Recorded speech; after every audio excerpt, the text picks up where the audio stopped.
The National Electrical Code, specifically Section 300.5d, prohibits splicing conductors within an underground conduit run. The code mandates that conductors in underground conduits must be continuous from their origin to their termination point. The situation described involves a detached garage with a subpanel that has been destroyed by fire. The subpanel was fed by an underground PVC conduit approximately 100 feet from the service equipment. The question arises whether it is permissible to install a handhole about 5 feet from the burned garage, cut the PVC conduit, expose the undamaged conductors, splice new conductors at that point, and then refeed the new garage. According to the NEC, this method is not compliant. The code's intent is to ensure the integrity and reliability of underground electrical systems. Splices, especially those made underground, are potential points of failure due to moisture, corrosion, and mechanical stress. These factors can compromise the insulation of the conductors, leading to short circuits, ground faults, and ultimately, electrical hazards. The prohibition of underground splices is a safety measure designed to mitigate these risks. Section 300.5 of the NEC covers the requirements for underground installations. Subsection D specifically addresses the continuity of conductors. The requirement for continuous conductors aims to minimize the number of potential failure points in the underground system. A splice, by its nature, introduces an additional connection point, increasing the likelihood of issues arising over time. When dealing with underground conduits, it is crucial to maintain a continuous and broken run of conductors. This reduces the risk of water ingress, which can lead to corrosion and insulation breakdown. The integrity of the conduit system is also essential in protecting the conductors from physical damage caused by soil movement, rocks, or other environmental factors. Given the situation with the burned garage, the appropriate course of action is to replace the entire underground conduit and conductors from the service equipment to the new garage. This approach ensures full compliance with the NEC and provides a safe and reliable electrical connection. Replacing the entire run eliminates the need for any underground splices, thereby adhering to the code's requirements. The process of replacing the underground conduit and conductors involves several steps.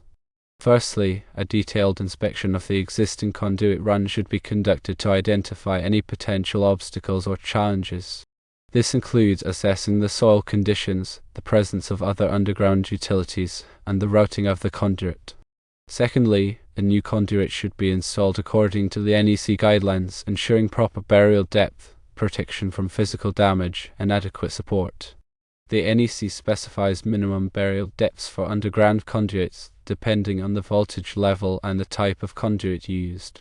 For example, rigid metal conduit typically requires a shallower burial depth compared to PVC conduit. Thirdly, the new conductors should be carefully pulled through the conduit, ensuring that they are not damaged during the installation process.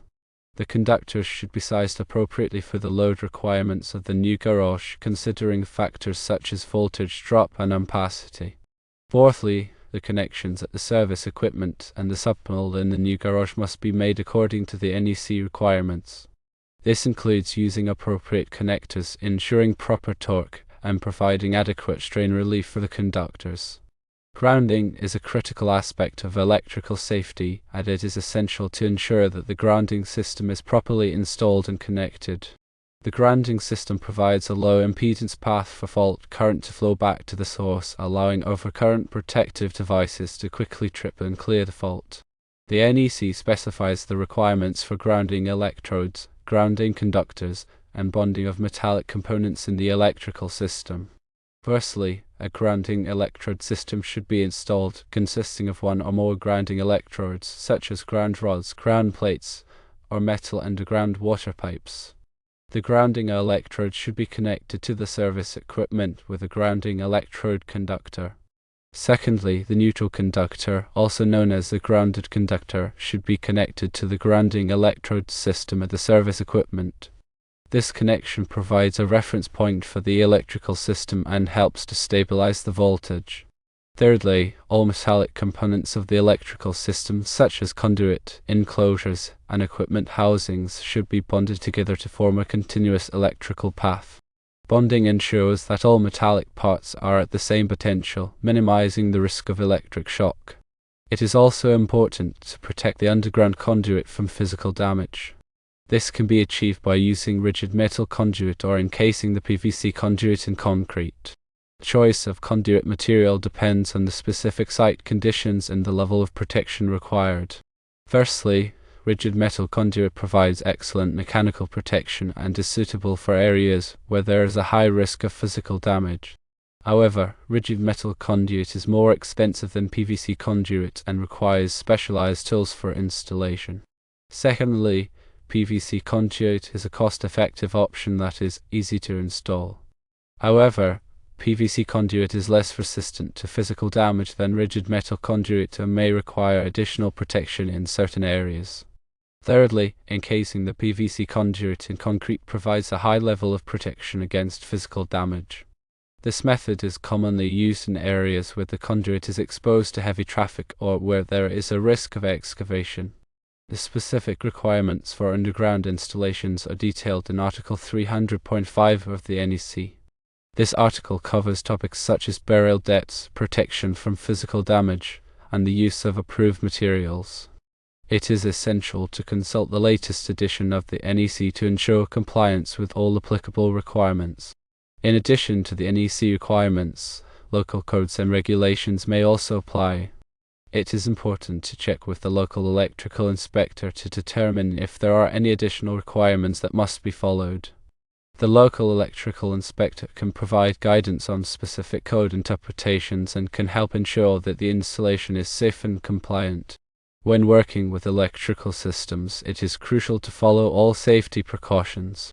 This includes wearing appropriate personal protective equipment such as gloves and safety glasses, and energizing the circuit before working on it. It is also important to use properly insulated tools and to avoid working in wet or damp conditions. Firstly, always to energize the circuit before working on it. This can be done by turning off the circuit breaker or removing the fuse that supplies power to the circuit. Secondly, use a voltage tester to verify that the circuit is de-energized before touching any wires or components. Voltage testers are available in a variety of types, including non-contact testers and contact testers. Thirdly, wear appropriate personal protective equipment, such as gloves and safety glasses. Gloves protect your hands from electric shock, and safety glasses protect your eyes from flying debris. Fourthly, use properly insulated tools. Insulated tools are designed to protect you from electric shock when working on electrical circuits. Fifthly, avoid working in wet or damp conditions. Water is a good conductor of electricity, and working in wet conditions increases the risk of electric shock. In summary, splicing conductors in an underground conduit is not permitted by the NEC. The proper approach involves replacing the entire conduit and conductors from the service equipment to the new garage, adhering to all applicable NEC requirements and local codes. This ensures a safe and compliant electrical installation.